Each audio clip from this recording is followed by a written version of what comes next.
In contemplating the remarks I wanted to make this evening, welcoming the new year, I was struck by the desire to give you every slogan, every phrase, every pitagam, as they say in Hebrew, that speaks to me, and simply to try to um, finish my responsibility of teaching and inspiring by reciting them.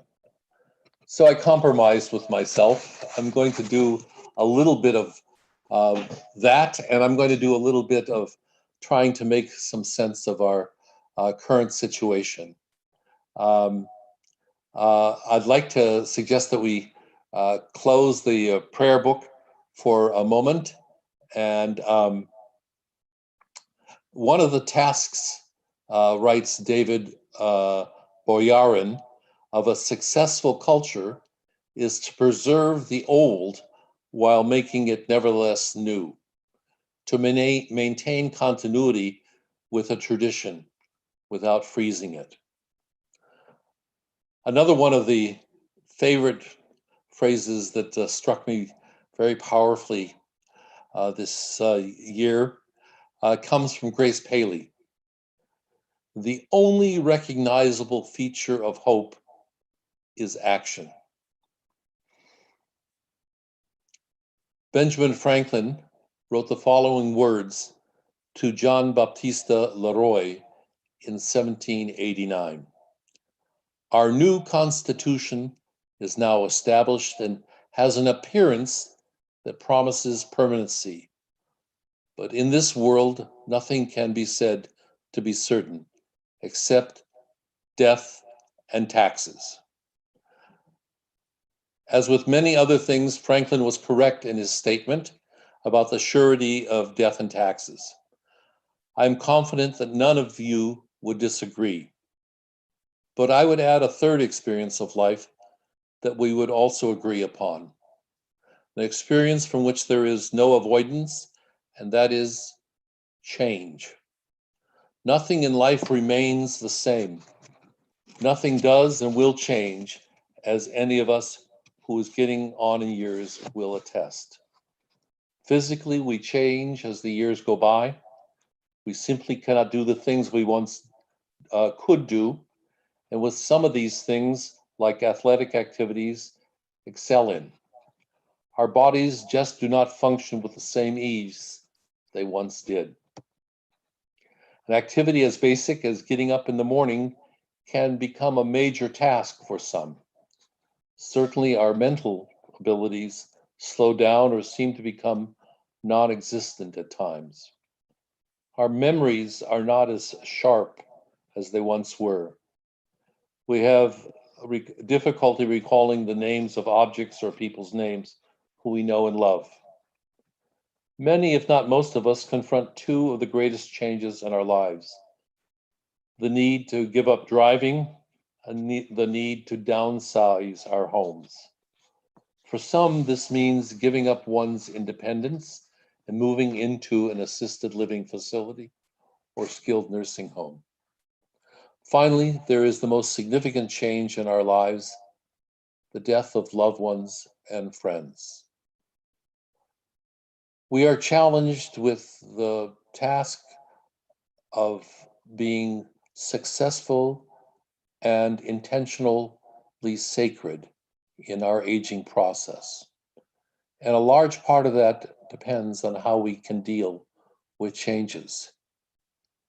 If we fail to go with the flow, then we only will be filled with frustration, anxiety, stress, and a negative outlook on our lives that will bring us down.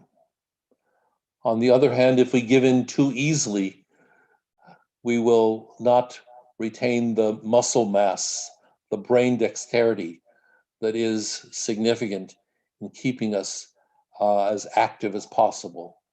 And so we're faced with a tremendous challenge. Go with the flow, fight against the stream. Certainly this past year, 5780, has called upon all our strength emotionally, spiritually, physically, and intellectually, as each and every one of us has had to deal with changes in our lives brought on by COVID-19. What was the norm is no longer the norm. If we socialize at all, we have had to do so with masks on, the new norm of apparel. When we do meet in person, we no longer hug or kiss. We shake hands or even fist bump as we must stay at 6 feet apart.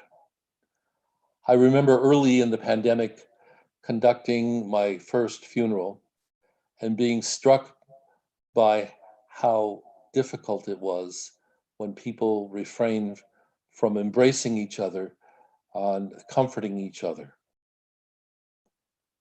Some of us have managed to deal with these many challenging changes in our life. We simply do what we must to keep safe and healthy. And the same with others whom we love and care about. Others of us have not dealt with these changes well at all and have fallen into depression, which has or can lead to illness. I often wonder, why do some of us cope so well with change and others of us fall apart and even become immobilized? Our tradition teaches us that in this time of pandemic, the central commandment, the central responsibility is the mitzvah of Adam ben Adam v'chavero, the responsibility to sustain each other. Each one of us has been in a situation where we've seen someone in public without a mask. Many are the times we've spoken about people who seem to be oblivious of the responsibilities to be masked in public and to be careful of how we relate to each other. And I would argue that this takes a certain inner strength, the strength of nachshon, to be vigilant in this time of difficulty. Many of us have experienced the sense that many are suffering as they attempt to serve the needs of the ill, the so-called heroes of our time, the essential workers. And they create for us a great deal of admiration for their activities.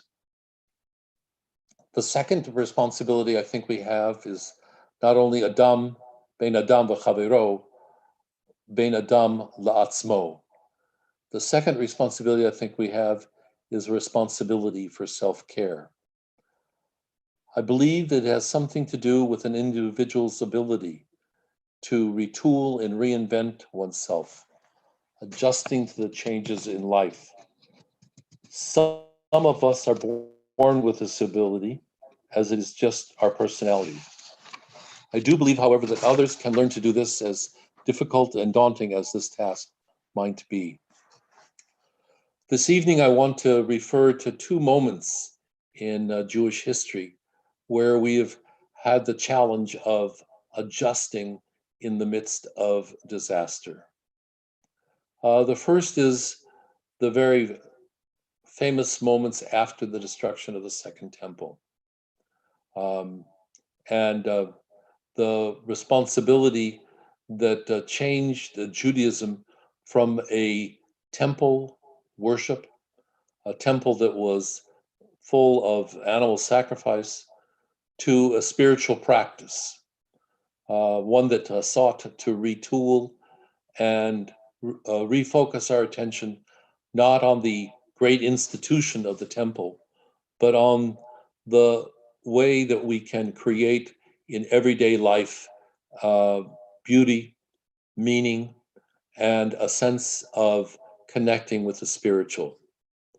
I think that has schooled us to appreciate and everyday activities, that there are moments that are significant, and that we can be not only in an attitude of gratitude for those moments, but understand that they are the ones at this moment that will allow us to sustain our lives, come through this very, very difficult time. The second thing I think we can do is to take a lesson from a teacher of German Jewry, a man I've referred to often in this congregation, Rabbi Leo Beck. Rabbi Beck comes from a part of Germany that is today part of Poland. And he made the journey out of the Orthodox world into the conservative world and became the leader of German Jewry. Beck survived in Theresienstadt and was responsible for being the leader in the time of the lead up to what we know as the Holocaust. And one of the things that was unique about his leadership was his persistence and his patience.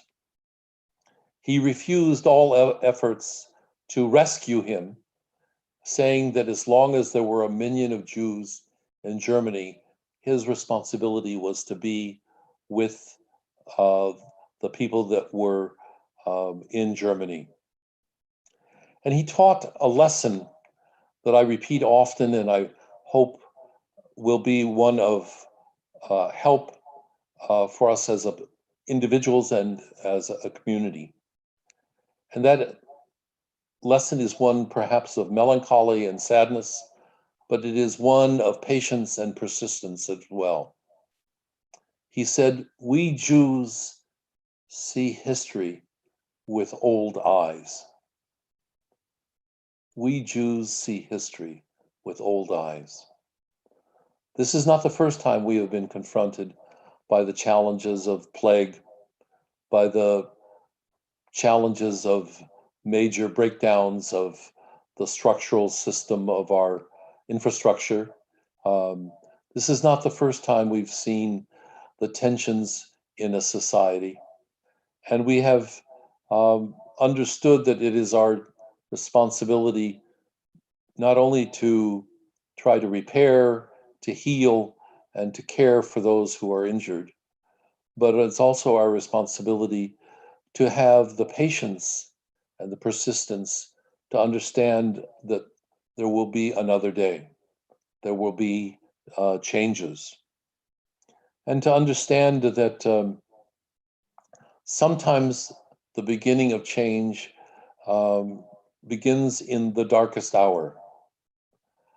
I think all of us are aware that on the eve of this Rosh Hashanah time, the news announced the passing of Justice Ruth Bader Ginsburg. I can't think of an individual that has stood for justice, for judiciousness, for fairness more than this little old Jewish lady who we love to see exercising on the films that made her famous. But she was a person who brought, through her efforts, radical changes in the law. Before she came on the bench, she was the one that argued successfully that the law still discriminated against women. And she did so by arguing that a man had been discriminated against in a very famous case. Her legacy is, I think, a profound lesson to us all. I suspect that she would have wanted to live to see another day, November 3rd, for instance. But that was not to be. Yet I think her example and the example of Leo Beck, the two very profound and persistent suffering Jews, provide us with an example of two individuals who understood that it takes persistence and patience to overcome adversity. We acknowledge their presence and their example for us today.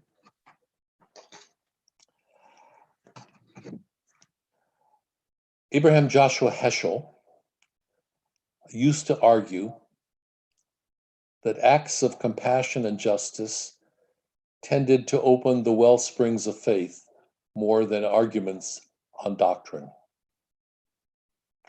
Confidence in God's healing power grows when one witnesses doctors, nurses, and first responders selflessly risking their lives to heal others. God has much to answer for at this moment. I can hear my mother saying, in Yiddish, of course, if God lived on our block, I would go break his windows.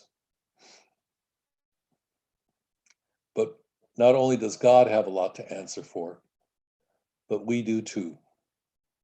Because much of the burden falls not only on God, but on us as well. Especially on those of us that see ourselves connected to religious community. Because to quote the prayer that we recited tonight and we recite in every one of our prayer services, our duty is to give strength to the weary and raise up the bowed down. I can't think of another time in our history in America in which that duty falls so profoundly on our shoulders. And I think specifically it falls on those of us who are older. I think for whatever reason we have not only a sense of history, but a sense of having known good times, and hope that that will allow us to have the energy to inspire our young families, our children and grandchildren, as they are forced to deal with the complexities of conducting their lives. The Talmud has an expression: I am weeping for all the beauty that is leaving this earth. I think that perfectly captures what I'm describing. This year, it may be harder than ever to see beauty. In fact, it may seem almost insulting to be told to see beauty. I am not suggesting we try to focus on all the good and ignore the bad. I'm suggesting we try to see the hurt and trust there might be beauty on the other side. Finally, we can take our faith in God and work to find how that faith can change lives, no matter how large or small. We would do this knowing that God will always be with us for strength to do the right thing, wisdom to know the right thing, and the faith to believe we can accomplish the right things for one's life and the lives of one's loved one. I have a Grace Paley quote: "Let us go forth with fear and courage and rage to save the world." May 5781 be a year in which the changes we will need to make be small. May God bless all with a year of blessing filled with peace, health, and staying safe. Amen.